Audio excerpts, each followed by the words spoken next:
नमस्कार विद्यार्थी मित्रांनो, आज आपण या व्हिडिओमध्ये LLB 3 इयर्स कॅप राउंड ॲडमिशनसाठी फायनल डॉक्युमेंटची लिस्ट 2026 साठी कोणती लागणार आहे ते तुम्हाला यामध्ये मी सांगणार आहे. खूप विद्यार्थ्यांचा प्रश्न होता की सर कॅप राउंडचे फॉर्म फिलिंग करत असताना कोणते डॉक्युमेंट रिक्वायर आहेत किंवा जेव्हा ॲट द टाईम ऑफ ॲडमिशनला आपण जाणार आहोत त्यावेळी कोणते डॉक्युमेंट लागतील जेणेकरून आम्ही ते डॉक्युमेंट्स आत्तापासून कलेक्ट करण्यासाठी आम्ही ट्राय करू. ओके. सो त्यासाठी कोणते डॉक्युमेंट्स रिक्वायर आहेत त्याची पूर्ण लिस्ट यामध्ये तुम्हाला मी सांगणार आहे. त्यासाठी पूर्ण व्हिडिओ बघा जेणेकरून सर्व डाउट्स तुमचे या व्हिडिओमधून क्लिअर होतील. एखादा डॉक्युमेंट जर तुमचा मिस झाला तर तुमचं ॲडमिशन हे डायरेक्टली कॅन्सल केलं जातं. कोणत्याही कॉलेजेसमध्ये जर तुम्ही गेलं ॲडमिशनला. लास्ट इयरच्या एक्सपिरियन्सनुसार सांगत आहे, की जे काही डॉक्युमेंट्स तुम्हाला सांगत आहे ते डॉक्युमेंट्स तुमच्याकडे असणं गरजेचं आहे. मग कॅटेगरीचे डॉक्युमेंट असतील, मग ते कोणते लागतात, एक्सपायरी डेट जी काही NCLची असेल किंवा तुमचे कास्ट व्हॅलिडिटीचं कधीपर्यंत तुम्हाला पाहिजे, ते सुद्धा या व्हिडिओमध्ये सांगणार आहे. तुम्हाला फक्त पूर्ण व्हिडिओ बघायचा आहे आणि जे डॉक्युमेंट सांगत आहे त्याची लिस्ट एकदा बनवून घ्या आणि ते प्रॉपरली डॉक्युमेंट्स बनवण्यासाठी तुम्ही चालू करा. त्यामध्ये काही डाऊट असेल, त्यामध्ये काही प्रश्न असेल, तर तुम्ही कमेंट सेक्शनला मला विचारू शकता ऑर एल्स डायरेक्टली Instagramला डायरेक्टली फॉलो करा आणि तिकडे डायरेक्टली तुम्ही कॉन्टॅक्ट मला करू शकता. ओके. सो डायरेक्टली आता आपण वेळ न वाया घालवता डायरेक्टली आपण कोणकोणते डॉक्युमेंटची लिस्ट आहे ते तुम्हाला यामध्ये मी सांगत आहे. फर्स्ट जर आपण बघितलं पहिलं तुम्हाला एलिजिबिलिटी जो क्रायटेरिया आहे फॉर ॲडमिशन पहिलं ते तुम्हाला मी सांगतो. खूप विद्यार्थ्यांना असं होतं, की सर माझं ग्रॅज्युएशन झालेलं आहे आणि ग्रॅज्युएशनच्या बेसवरती मी ॲडमिशन घेत आहे. पण काही विद्यार्थ्यांना फर्स्ट इयरचं आपण बघितलं, सेकंड सेमिस्टर आणि थर्ड सेमिस्टर म्हणजे हा कोणासाठी आहे? हा इयरली पॅटर्नचे विद्यार्थी आहेत त्यांच्यासाठी आहे. ओके. ह्या तिन्ही वर्षाची तुम्हाला टोटल करायची आहे. ती टोटल तुमची 45% हे तुमचे आलेले पाहिजे. मी सी स्कोर कार्ड जो आलेला आहे तुमचा त्याचं नाही बोलत आहे. जे तुम्ही ग्रॅज्युएशन केलेले आहात, कोणत्याही फील्डमध्ये तुम्ही ग्रॅज्युएशन केलं असणार आहे, त्या विद्यार्थ्यांचं बोलत आहे. जे की ज्या विद्यार्थ्यांचं ग्रॅज्युएशन झालेलं आहे, ओके. त्या विद्यार्थ्यांनी फर्स्ट, सेकंड इयर आणि थर्ड इयर म्हणजेच जो इयरली पॅटर्न आहे त्यामध्ये फक्त एखाद वर्ष होता, दुसरा वर्ष आणि तिसरा वर्ष म्हणजे एफ-वाय, एस-वाय आणि टी-वाय या तिघांची टोटल जर केली तर तुमची 45% जर तुम्हाला येत असेल, देन यू कॅन एलिजिबल. आता हे कोणते विद्यार्थी असतील? ओपन कॅटेगरीचे स्टुडंट आहेत, ई-डब्ल्यू-एस च्या कॅटेगरीचे विद्यार्थी आहेत आणि ऑर्फन कॅटेगरीचे स्टुडंट आहेत. सो अशा विद्यार्थ्यांना 45% हे तुम्हाला ग्रॅज्युएशनमध्ये पाहिजे तरच you can eligible for cap round admission. जर तुम्हाला असं वाटलं, की नाही सर असं काही नाहीये, आम्ही डायरेक्टली ॲडमिशनसाठी जाऊ शकतो. ज्यावेळी तुम्ही ॲडमिशनसाठी जाणार तिकडे तुमचे डॉक्युमेंट चेक केलं जातं. त्या डॉक्युमेंटमध्ये चेक केलं जातं तुमचं कन्व्हर्जन सर्टिफिकेट. त्या कन्व्हर्जन सर्टिफिकेटमध्ये टॅली केलं जातं, की बाबा तुम्हाला 45% आहेत. देन यांचं फॉर्म सबमिट करून घ्या. 45% च्या इथे जर तुमचा 44.99% जरी असेल, तरी तुमचं ॲडमिशन कॅन्सल केलं जातं. तिकडे कोणतेही तुम्हाला चान्स हा दिला जात नाही कशामध्येच. ओके. तर ही गोष्ट लक्षात ठेवा. त्यासाठी हा एलिजिबिलिटी क्रायटेरिया तुम्हाला सांगत आहे. सेमिस्टर पॅटर्नचे विद्यार्थी असतील, ओके. त्या विद्यार्थ्यांना सुद्धा फर्स्ट टू 6 सेमिस्टर पर्यंत तुमची टॅली करायचं आहे. तुम्हाला 45% आले, तर तुम्ही एलिजिबल आहात. तुम्ही डायरेक्टली कॅप ॲडमिशनसाठी तुम्ही एलिजिबल आहात. त्यानंतर मग एस-सी, एस-टी स्टुडंटसाठी किती पाहिजे? 40% पाहिजे. ओके. व्ही-जे-एन-टी, एस-बी-सी आणि ओ-बी-सी कॅटेगरी या विद्यार्थ्यांसाठी 42% पाहिजे. हे जर तुमचे पर्सेंटेज असतील, देन तुम्ही प्रॉपरली अप्लाय करू शकता. कॅप राउंडला सुद्धा करू शकता आणि ॲडमिशनला जेव्हा तुम्ही जाल, त्यावेळी तुम्हाला कोणताही प्रॉब्लेम तिकडे येणार नाही आहे. ओके. हे झालं तुमचं ग्रॅज्युएशनचं. त्यानंतर काही विद्यार्थ्यांचे पोस्ट ग्रॅज्युएशन वगैरे झालं असेल, तर त्या विद्यार्थ्यांसाठी सुद्धा सेम वगैरे क्रायटेरिया आहे. ओके. बट नॉर्मली विद्यार्थी ग्रॅज्युएशन केलेलं असतं आणि जे विद्यार्थी आता ग्रॅज्युएशनचे एक्झामिनेशन दिले असेल, रिझल्टचे वेटिंग करत असतील, तर त्या विद्यार्थ्यांनी ते विद्यार्थी कन्व्हर्जन सर्टिफिकेट नाही फिलअप करू शकत. पण ज्यावेळी तुमचं रिझल्ट लागेल, त्यावेळी तुम्हाला कन्व्हर्जन सर्टिफिकेट फिलअप करायचं आहे. ओके. तेव्हाच त्यांना समजेल, की तुम्हाला किती पर्सेंटेज आहेत. अगेन आय एम सेइंग की सी पर्सेंटाइलचा हा विषय नाही आहे.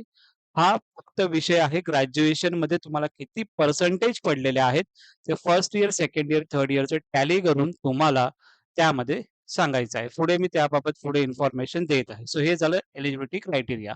आता तुम्हाला यामध्ये सांगतो, की तुम्हाला फोटोग्राफ सिग्नेचर किती साईजमध्ये पाहिजे. फोटोग्राफची इमेज जर आपण बघितलं, पासपोर्ट साइज फोटो पाहिजे आणि त्याची जी 20 केबी टू 50 केबी पर्यंत ही साईज असली पाहिजे. कोणत्या ह्याच्यामध्ये जेपीजी किंवा जेपीईजी फॉर्मॅट यामध्ये. हे फोटोग्राफचं झालं. सिग्नेचरचं जर आपण बघितलं तर जेपीजी किंवा जेपीईजी फॉर्मॅटमध्ये लागेल आणि साईज असणार आहे 10 KB to 20 KB. Okay. Application white paper with black or blue पेनमध्ये तुम्ही सिग्नेचर केलेली पाहिजे. कोणताही नॉर्मल ब्लॅक आणि बॉल पेन पाहिजे. ओके. त्यामध्ये तुम्ही सिग्नेचर करू शकता. ओके. आणि the document listed table should be save in PDF format 500 KB. जे काही तुमचे ऑल डॉक्युमेंट्स असतील ते एका पीडीएफ फॉर्मॅटमध्ये सेव्ह करून ठेवा तुमच्याकडे, जेणेकरून ॲट द टाईम ऑफ जे काही ॲडमिशन असेल त्यावेळी प्रॉपरली तुम्ही अपलोड करू शकता. आणि सर्व काही स्कॅन पाहिजे. ओके. स्कॅन जे काही डॉक्युमेंट्स पाहिजे तुम्हाला स्कॅन करून पाहिजेत. ठीक आहे. हे झालं फोटोग्राफर सिग्नेचर या बाबतीत. ओके. नंतर तुम्हाला कोणता डॉक्युमेंट लागणार आहे? आधार कार्ड लागणार आहे. त्यानंतर पासपोर्ट साइज फोटो जसं तुम्हाला आता मी सांगितलं. ओके.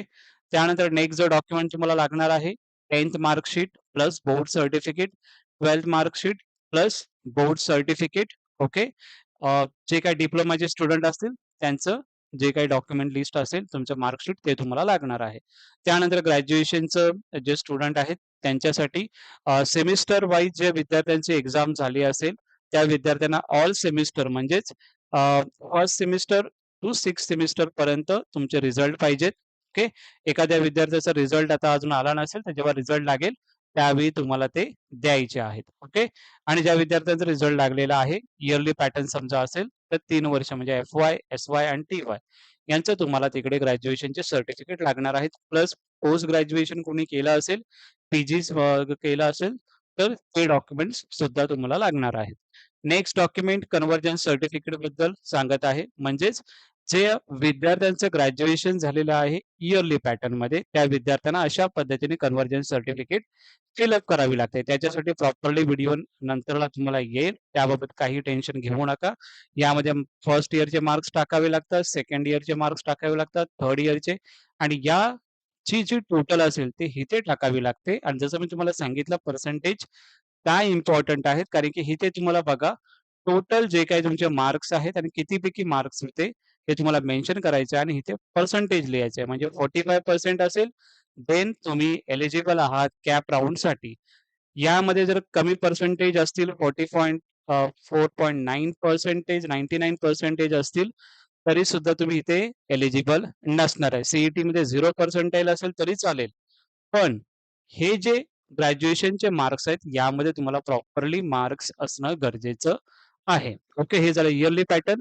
सेमिस्टर पॅटर्नचा हा फॉर्मॅट आहे. हा फॉर्मॅट तुम्हाला जेव्हा सीईटी जेव्हा कॅप ब्राउचर रिलीज करेल तेव्हा हा फॉर्मॅट आपल्याला परत येईल. कारण की आता जर आपण बघितलं तर 2023-24 चा फॉर्मॅट तुम्हाला दाखवत आहे. पण 2025-26 किंवा 2026-27 चा फॉर्मॅट हा रिलीज होईल त्यावेळी तुम्हाला मी नक्की दाखवेन. पण कशा पद्धतीने दिसतो त्यासाठी तुम्हाला यामध्ये मी दाखवलेलं आहे. ओके. त्यानंतर नेक्स्ट डॉक्युमेंट जो तुम्हाला लागणार आहे तो डॉक्युमेंट आहे तुमचं सीईटी ऑनलाईन ॲप्लिकेशन फॉर्म. ज्यावेळी तुम्ही रजिस्ट्रेशन केलं होतं त्यावेळी जो फॉर्म फिलअप केला होता तो तुम्हाला लागणार आहे. ओके. नेक्स्ट जो डॉक्युमेंट लागणार आहे तुमचं सीईटीचं hall ticket. Okay. Hall ticket जर असेल तर चांगली गोष्ट आहे. नसेल तर त्याला काही प्रॉब्लेम नाहीये. बट काही कॉलेजेसमध्ये हॉल तिकीट मागत असतात. जर तुमच्याकडे असेल तर ठीक आहे. नसेल तर त्यासाठी मी व्हिडिओ बनवेन कशा पद्धतीने तुम्ही डाउनलोड करायचं आहे तुमचं हॉल तिकीट. ओके. नेक्स्ट जो डॉक्युमेंट तुमचं स्कोर कार्ड जो तुमचा आता रिझल्ट जो डिक्लेअर झालेला आहे तो स्कोर कार्ड लागणार आहे तुम्हाला. तो एक डॉक्युमेंट. कॅप रजिस्ट्रेशनचा फॉर्म म्हणजे आता रिझल्ट लागलेला आहे. त्यानंतर कॅप राउंडचे म्हणजेच कॅप राउंडचे फॉर्म आपण फिलिंग करणार आहोत. त्यासाठी तो जो फॉर्म तुम्ही फिलअप करणार आहात तो कॅप रजिस्ट्रेशन तो जो फॉर्म आहे तो तुम्हाला लागणार आहे. ओके. त्यानंतर कोणतं डॉक्युमेंट असणार आहे? सीईटीचं अलॉटमेंट लेटर म्हणजे ज्यावेळी तुम्ही कॉलेजमध्ये जेव्हा ऍडमिशन म्हणजे कॅप राऊंडच्या संदर्भात सांगत आहे. कॅप राऊंडला तुम्ही फॉर्म फिलिंग केलं. फॉर्म फिलिंग करत असताना कॉलेजचे प्रेफरन्स दिले. कॉलेज प्रेफरन्स दिल्याच्या नंतर तुम्हाला कॉलेज अलॉटमेंट झालं. त्याचं जे अलॉटमेंट लेटर हे तुमच्या प्रोफाईलमध्ये तुम्हाला येतं. ते प्रोफाईलमध्ये आल्याच्या नंतर ते डाउनलोड करून तुम्हाला कॉलेजमध्ये न्यायचं आहे. मी जेव्हा माझं ऍडमिशन जेव्हा झालेलं म्हणजे मला जेव्हा अलॉटमेंट लेटर आलेला ते तुम्हाला यामध्ये मी दाखवलेलं आहे. सो अशा पद्धतीने अलॉटमेंट लेटर दिसतं. ज्यावेळी ती प्रोसेस चालू होईल त्यावेळी पर्टिक्युलर स्टेप बाय स्टेप तुम्हाला व्हिडिओ बनवेन. पण हा डॉक्युमेंट तुम्हाला लागणार आहे. ओके. नेक्स्ट डॉक्युमेंट जो आहे गॅप सर्टिफिकेट. आता ज्या विद्यार्थ्यांचं कंटिन्यू एज्युकेशन असेल त्या विद्यार्थ्यांना गॅप सर्टिफिकेट नाही लागणार. जे विद्यार्थ्यांना गॅप सर्टिफिकेट कोणाला लागेल? ज्या विद्यार्थ्यांचं ग्रॅज्युएशन झालं, त्यानंतर काही विद्यार्थी असतील ते जॉबला लागले असतील. ओके. काही विद्यार्थी जे काही कॉम्पिटिटिव्ह एक्झामिनेशन आहे त्याचं प्रिपरेशन करत असतील. ओके. अशा विद्यार्थ्यांना हे गॅप सर्टिफिकेट लागणार आहे. ओके. त्या विद्यार्थ्यांनी गॅप सर्टिफिकेट बनवायचं आहे. पण हे गॅप सर्टिफिकेट कधी लागेल? At the time of admission. CAP round जेव्हा चालू असतं त्यावेळी तुम्ही फॉर्म फिलिंग करता कॅप राउंडचं, त्यावेळी गॅप सर्टिफिकेट लागणार नाही. पण at the time of admission तुम्हाला हे गॅप सर्टिफिकेट लागेल. नेक्स्ट डॉक्युमेंट आहे domicile certificate, birth certificate, school living certificate आणि community native and date of birth म्हणजेच काय? आणि लिव्हिंग म्हणजे स्कूल लिव्हिंग सर्टिफिकेट आहे, बर्थ सर्टिफिकेट आहे आणि डोमिसाइल सर्टिफिकेट आहे. एनी वन डॉक्युमेंट तुम्हाला लागणार आहे. हे कशासाठी आहे? तुमचं त्यामध्ये डेट ऑफ बर्थ समजतं आणि त्याच्यामध्ये मेन इम्पॉर्टंट की तुम्ही कुठे तुमचा जन्म झालेला आहे. म्हणजे महाराष्ट्रामध्ये जन्म झाला असेल म्हणजेच तुम्ही महाराष्ट्राचे रहिवासी आहात असं त्यामधून समजलं जातं. सो त्यासाठी हे यापैकी कोणतंही एक डॉक्युमेंट तुम्हाला लागणार आहे. ओके. नेक्स्ट डॉक्युमेंट जो आहे जे काही एस-सी, एस-टी स्टुडंट आहेत. ओके. एस-सी, एस-टी स्टुडंटसाठी कास्ट सर्टिफिकेट लागणार आहे. कास्ट व्हॅलिडिटी सर्टिफिकेट लागणार आहे. यामध्ये एस-सी, एस-टी स्टुडंटला नॉर्मली बघायला गेलं तर एन-सी-एल नाही लागत. ओके. कास्ट व्हॅलिडिटी आणि कास्ट सर्टिफिकेट हे तुम्हाला लागणार आहे. आता विद्यार्थ्यांचा हाही प्रश्न असेल, की सर मी कास्ट व्हॅलिडिटीसाठी अप्लाय केलेला आहे. कास्ट सर्टिफिकेटसाठी सुद्धा अप्लाय केलेला आहे. पण माझ्याकडे आता फक्त रिसिप्ट आहे. तर रिसिप्ट वरती कॅप राउंडला मी कॅटेगरीमध्ये अप्लाय करू शकतो का? तर डेफिनेटली येस. तुम्ही अप्लाय करू शकता. रिसिप्ट वरती तुम्ही ऍडमिशन घेऊ शकता. पण तुम्हाला ओरिजिनल डॉक्युमेंट कधी सबमिशन करायचं आहे? बघा, इथे लिहिलेलं आहे certificate before the last date of confirmation admission of second round. म्हणजेच कॅप राउंड 1 चालू होईल आणि कॅप राउंड 2 चालू होईल. हा कॅप राउंड 2 एंड होण्याच्या म्हणजे समजा 30 तारीख एक एक्झाम्पल घेऊ. 30 तारखेला हा कॅप राउंड 2 संपणार आहे. तर तुम्हाला 30 तारीख किंवा 29 तारखेला जो काही हे डॉक्युमेंट्स आहेत ते तुम्हाला कॉलेजमध्ये ज्या कॉलेजमध्ये तुमचं ऍडमिशन होईल त्या कॉलेजमध्ये तुम्हाला सबमिट करायचं आहे. ओके. जर तुम्ही सबमिट नाही केलं तर तुम्हाला ओपन मध्ये कन्सिडर केलं जाईल. ओके. सो हे डॉक्युमेंट तुम्हाला at the time of admission receipt असेल तरी चालेल. पण तुम्हाला ते कॅप राउंड जेव्हा चालू होईल त्यावेळी हे डॉक्युमेंट तुम्हाला अपलोड करणं गरजेचं आहे.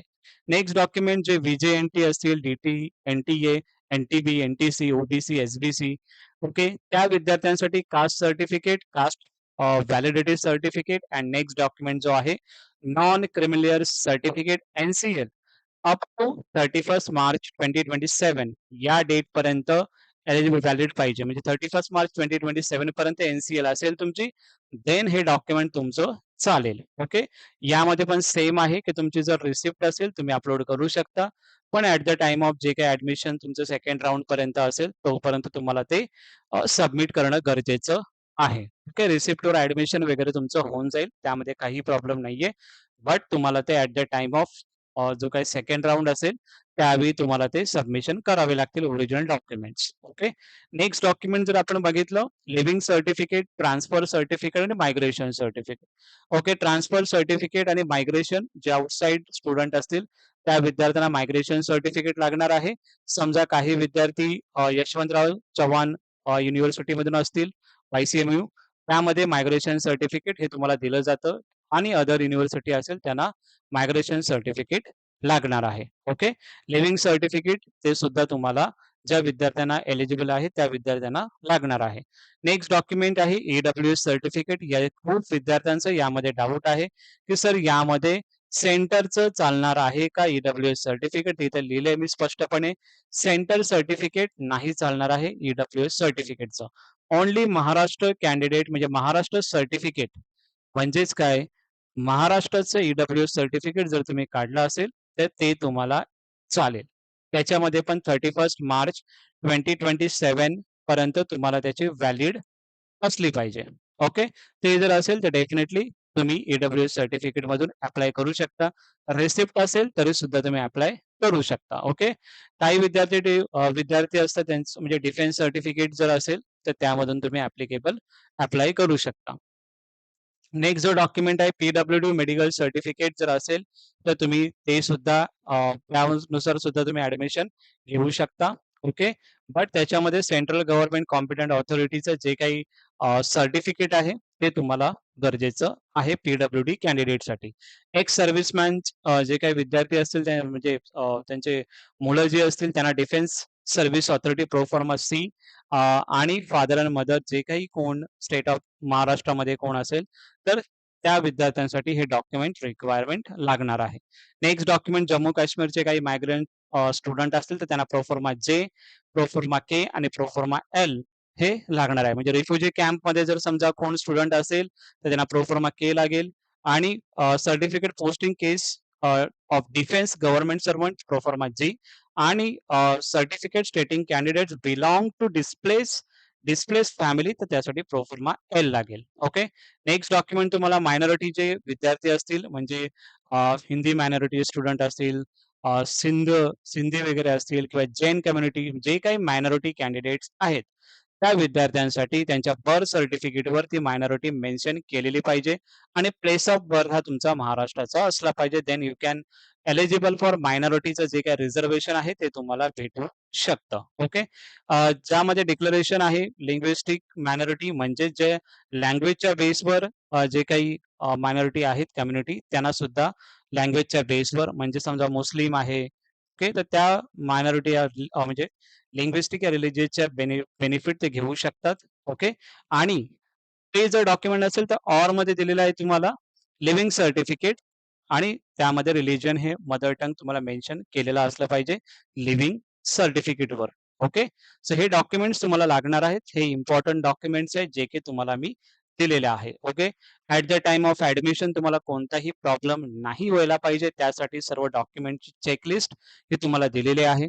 यामध्ये काही डाऊट असेल काही प्रश्न असेल तर नक्की मला तुम्ही कमेंट सेक्शनला विचारा ऑर एल्स तुम्हाला काही डायरेक्ट कॉल करायचा असेल तर या व्हिडिओच्या डिस्क्रिप्शन बॉक्समध्ये तुम्हाला इंस्टाग्रामची लिंक दिलेली आहे त्यावरती फॉलो करा आणि डायरेक्टली मला तुम्ही तिकडे प्रश्न विचारू शकता.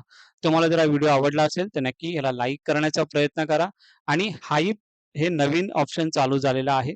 सो हाईप सुद्धा या व्हिडिओला करा आणि हा तुमचा चॅनल आहे तर सबस्क्राईब नक्की करा जेणेकरून नवीन अपडेट्स कॅप राऊंड रिलेटेड जे काही अपडेट्स आहेत ते आपल्या चॅनलला अप टू डेट आपण देण्याचा प्रयत्न आपण करत असतो. Okay. So thank you so much.